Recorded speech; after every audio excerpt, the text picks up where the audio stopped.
The new quest mode Bardock is better than we could have ever imagined. But how should you build his hidden potential?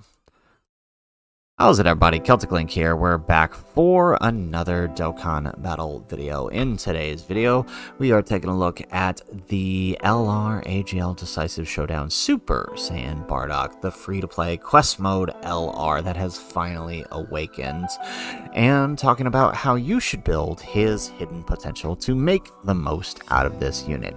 This unit's hidden potential is really going to be based on where you want to utilize him the most, and of course, him being a free-to-play unit, you can swap him out anywhere you want because you can easily grind out new copies to switch his hidden potential to suit your needs. So with that in mind, let's go ahead and let's jump on in and let's take a look at this guy's potential. So he is a time traveler's category key 3 HP attack defense 80%, although you're not really running him as a lead. On his 18 key, he is greatly raising defense while also greatly raising attack for the turn and causing mega colossal damage. On his 12 key, he is infinitely raising attack and greatly raising defense for the turn while also greatly lowering attack. So this is really nice. He stacks both attack and defense. Now his greatly raising attack is only his greatly raising defense is a 50% raise only on the 18 key. His raises attack will basically be equivalent of this since he is launching multiple supers per turn. So it all ends up working out in the end. So it's basically the equivalent of greatly stacking attack and defense every single turn. On his passive, he has an entrance animation that can be activated as long as there are 3 or more superclass allies on the team upon his entry turn. He launches an additional super attack and guards all attacks for 4 turns. He gets key 5 and attack and defense 150% with a high chance of forming a critical hit, and superclass allies get key 1 attack and defense 25%. Characters on time travelers also get key 1 attack defense 25%. So that means if you have a superclass time travelers, they are getting 50%. When there is a wicked bloodline enemy or transformation boost enemy, for the rest of battle, he will have attack 120% and damage reduction rate 30%. So this is really nice because it only has to be activated once and it will be present for the entire battle. Basically, every fight at one phase or another has a transformation boost character that will activate that for you. So that is almost no issue. When there's another superclass ally attacking the same turn, he launches an additional attack that has a 70% chance of becoming a super attack. When attacking with 12 or more key, he has attack defense 100%, and when HP is 60% or less, he gets attack 60%, performs a critical hit, and foresees enemies super attack. So really good there. He basically has the ability to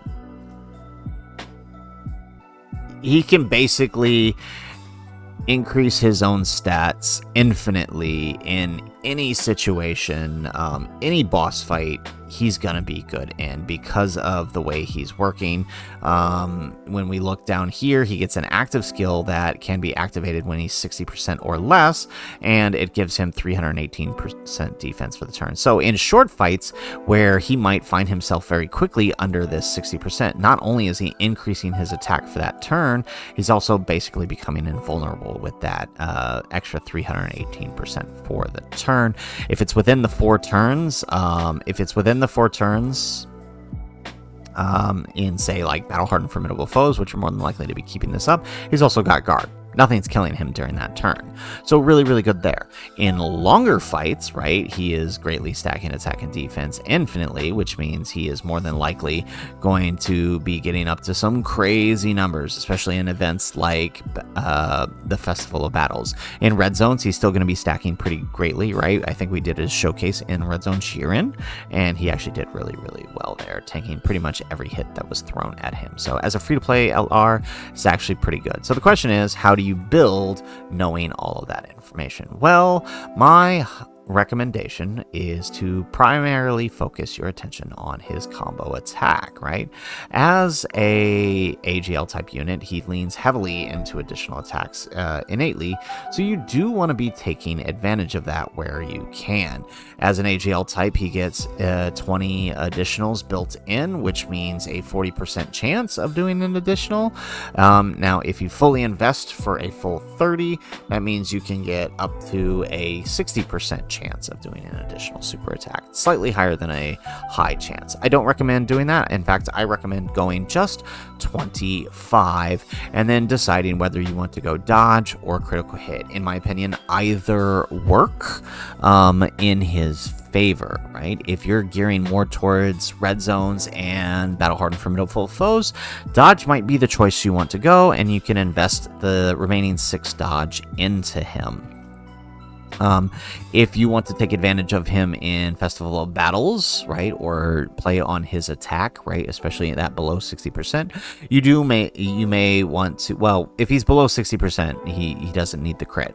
But for the rest of the time, right, in Festival of Battles, you're very rarely going to find yourself below 60%, so critical hit would be helpful there, so he can actually deal damage on the bosses. So it's really up to you, and the nice thing is, as a free-to-play LR, you could just grind out 2 copies and have 1 dodge copy and 1 critical hit copy. But regardless, the primary focus should be the combo attack, in my opinion. Now, in terms of skill orbs, you can see here on the screen, these are the skill orbs that I am currently using. His skill orbs can be grinded out from the stage 37 of the quest mode, the last 3 stages. You can pick up exclusive skill orbs for him. I have grinded out to the best of my ability and gotten at least full defensive equips. I recommend at a minimum full defensive equips for this guy in order to take advantage of his stacking. As a stacking unit, full defensive equips are going to mean his defense is climbing much higher, much quicker. So it's very, very helpful. I do recommend giving him the silver, if you can get it, as the combo attack level 5, which is the highest that one can get. Level 5 defense and combo attack. For the bronze, I do have a level 7, although I do believe it does go up to level 8. So if you can get the level 8, go for the level 8, but that is a very low drop rate. We have managed to get the 7, so we're sticking with that for now. But as long as you can get a 7 or 8, he's going to be good there.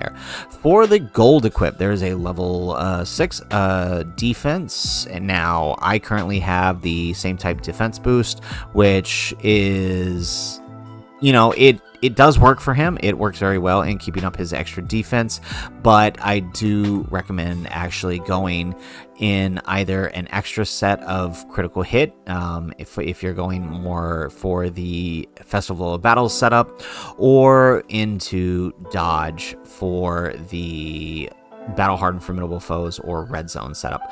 It's ultimately up to you what you decide to use it for, but I do think that those are the best places to use it, because otherwise it's, you're not going to be getting much out of him